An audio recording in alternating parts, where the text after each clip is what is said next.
Now, I would prefer to have it a little darker than just the right colour I want, because I'm going to actually sand this later on, and when I sand it I'm going to lose some of that charring.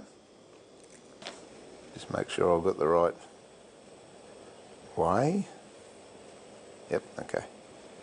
So that bit there is what I want to burn. It's good sometimes if you can actually number the pieces, but with this is the first thing I get students to do if I'm running a marquetry workshop. Alright, so that's nicely burnt as well. So I've just got to do this mouth and then we'll be in business. Okay, so I'm going to get some sand from right down the bottom because that's where it's hottest.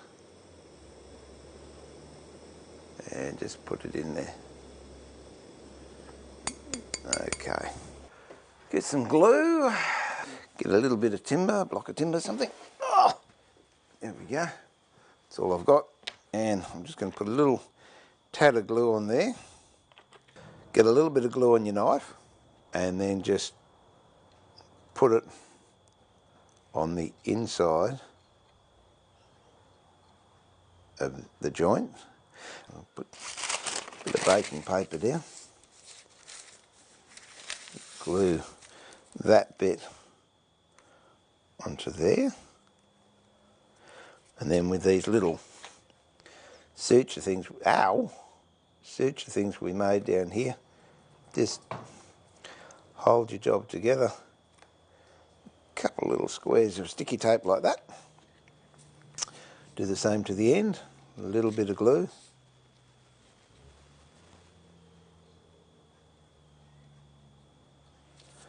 And a little bit on this bit here.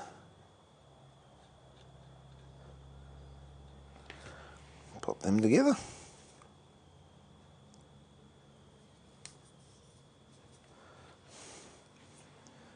Couple of little bits of sticky tape.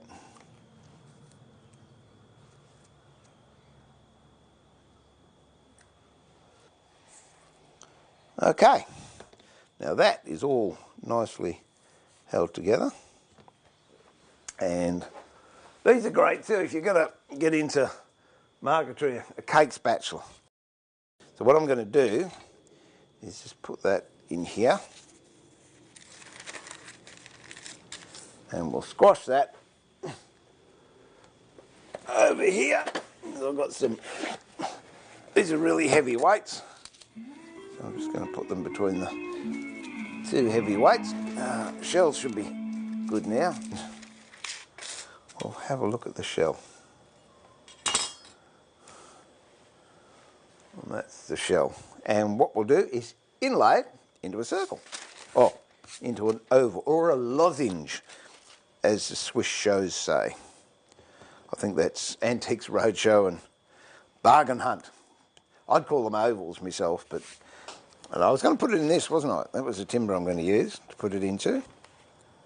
Now that's the back side. So let's work out where I want it on the front side. I want it to look like that, and I want it to actually sit there like so. And these, I just make these up myself. They're in all sorts of different configurations and sizes depending on what jobs I have on the go at any particular moment. I've worked out where I wanted to go here, which will be there. So as I said, these perspex shapes I have. I'll just find a nice one that looks good on that. That's not too bad. And you can play around and put it on all different angles, and you can change it. No, I don't like it that way. I much prefer it going that way. And I think if I put it like that, this we want to go here like that. But if we cut it like that, what happens is, if you cut from the front, you actually get a big gap between the motif you've got and the background. And the reason that you get that big gap is because of your knife. When you cut down, your knife is that shaped, and as you cut down from the top, you get a very thin cut down on the back, but the bulk of the blade, this part here, has actually widened at the top. So what I'm going to do with this is I'm now going to reverse it, and this is where it gets really complicated. That's how I want it to look, but if I reverse it, and then I cut through the back of the design, I'm then going to have a much finer gap where the blade's cut through. So that's what I'm going to do. And it plays with your brain a bit because you thought, oh yeah, that's how it's going to look, and all of a sudden it doesn't look like how you thought it was going to look because you're going the other way. But we'll do it and you'll see what I mean. So really, I shouldn't have started cutting through that oval. I got ahead of myself.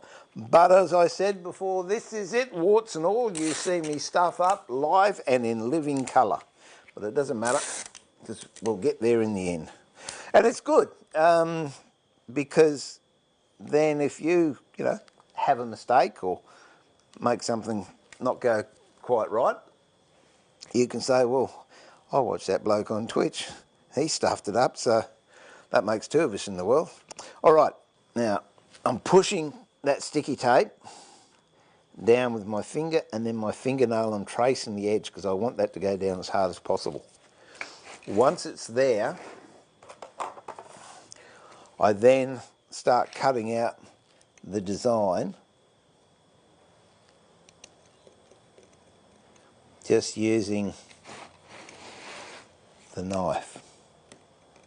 Another advantage really of going from behind is if you slip, whoops, you make a mess, whoops, it's not going to show. Whereas if you do that actually on the face, it's there forever.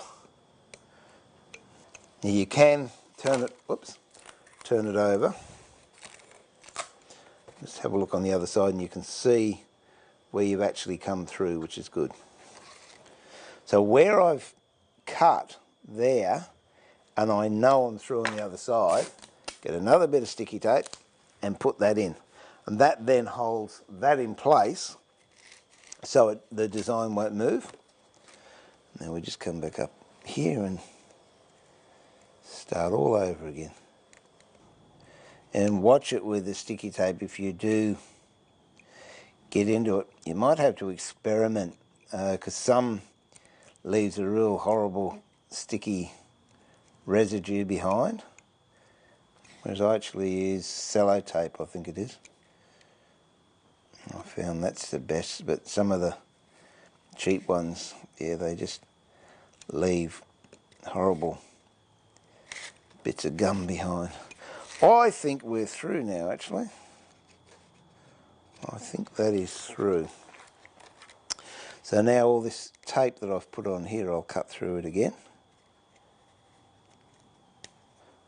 It's important to get rid of the tape because this is actually what's going to get stuck down under your box or substrate or whatever you're going to use it on. And if there's tape there, obviously the glue won't take. All right, block of glue, block with a little bit of glue on it.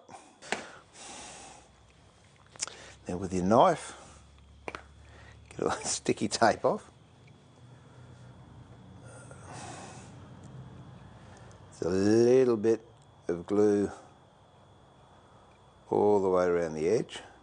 And then around the inside that you've cut out, just come from the underneath and again just a little bit of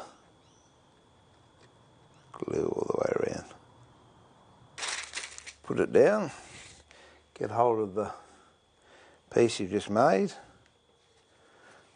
and from the back, make sure you go the right way,